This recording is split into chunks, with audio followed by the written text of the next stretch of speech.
আসসালামু আলাইকুম রহমতুল্লাহ। Welcome to my blog. আজকের ভিডিওতে আমি আপনাদেরকে দেখাচ্ছি আমরা আসলে মানিকগঞ্জে কিছু পাখি সেল দিচ্ছিলাম। আর উনি আসলে প্রাইভেট কার নিয়ে আসছে জন্য একটু সমস্যা হয়ে গেছে। আসলে প্রাইভেট কারে পাখিগুলো পরিবহন করা একটু সমস্যা হয়ে যায়, কারণ ওই রকম স্পেস থাকে না, বা ওই রকম জানালা টানালা বা ওই রকম খোলার বাতাস প্রবেশের ওই রকম সুব্যবস্থা থাকে না আর কি। তো যাক, ইনশাল্লাহ নিয়ে আসছে, কিছু করার নাই। আসলে উনি আগে পরেও আরও পাখি পালন করছে, কিন্তু আসলে ওই রকম একটু উনি স্যাটিসফাই হইতে পারে না আর কি। আসলে পুরুষ মহিলার যে বিষয়টা অথবা কোয়ালিটির বিষয়টা আলহামদুলিল্লাহ ওনায় ওই রকম ভালো পাই নাই, তাই আমাদের কাছ থেকে আইসা নেওয়া।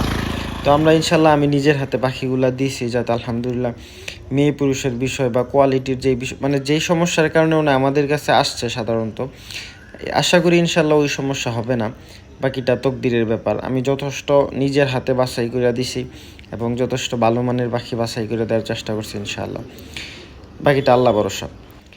আর পাখিগুলা আলহামদুলিল্লাহ উঠানো প্রায় শেষ, আর একটু বাকি আছে, কারণ প্রাইভেট কেয়ারের মধ্যে তো একটু মানে স্পেস কম থাকার কারণে আপনার পাখিগুলো উঠাইতে একটু সমস্যা হয়ে যায়। আলহামদুলিল্লাহ পাখিগুলা ভালো আছে, সুস্থ আছে। আর পাখিগুলার আরেকটা বৈশিষ্ট্য হলো আমাদের আসলে জাপানি জাতের পাখি, আর ডিম পাড়ানোর জন্য আসলে জাপানিগুলোই বেস্ট। এটা আসলে আমার মুখের কথা না, আপনারা একটু ঘাটাঘাটি করলে দেখতে পারবেন। কারণ জাপানি জাতের পাখিগুলো আপনার মানে সাইজে একটু ছোট হয় এবং খাবার অন্য সব পাখির চাইতে কম লাগে। পাখির চাইতে বলতে আপনার হাইব্রিড পাখি বলেন অথবা জাম্বু জাতের যে পাখিগুলো হয় ওইগুলা বলেন, ওইগুলো আকারে বড় হয় এবং মানে ওর খাবারের চাহিদাও একটু বেশি থাকে। ডিম ভালো দেয়, সমস্যা নেই, কিন্তু আসলে এরকম না যে ওই পাখিগুলোর সাইজ অনুযায়ী ওই রকম বেশি বড় ডিম দেয়। ওই প্রায় কাছাকাছি লেভেলের ডিম দেয়। এই জন্য ডিমের দাম আহামরি ওইগুলো বেশি পাওয়া যায় এরকম না।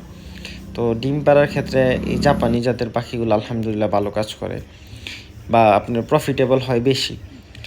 পাখিগুলোর প্রায় ভরা শেষ, একটু কষ্ট হয়ে গেছে, কিন্তু আলহামদুলিল্লাহ ভালোভাবে দিতে পারছি আমরা। আর এই জুড়ির মধ্যে দেওয়ার কারণ হলো আপনার যাতে ভালোভাবে দেয়া যায়, আর আপনার স্পেসটা একটু বেশি পাওয়া যায়। কারণ জুড়ির মধ্যে দিলে কি হয়, পাখিগুলো চাপাচাপি হয়ে যায়, মানে আলো বাতাস একটু কম যায়, এই জন্য আর কি।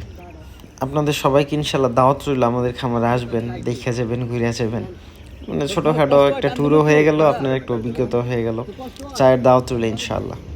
আসসালামু আলাইকুম রহমতুল্লাহ।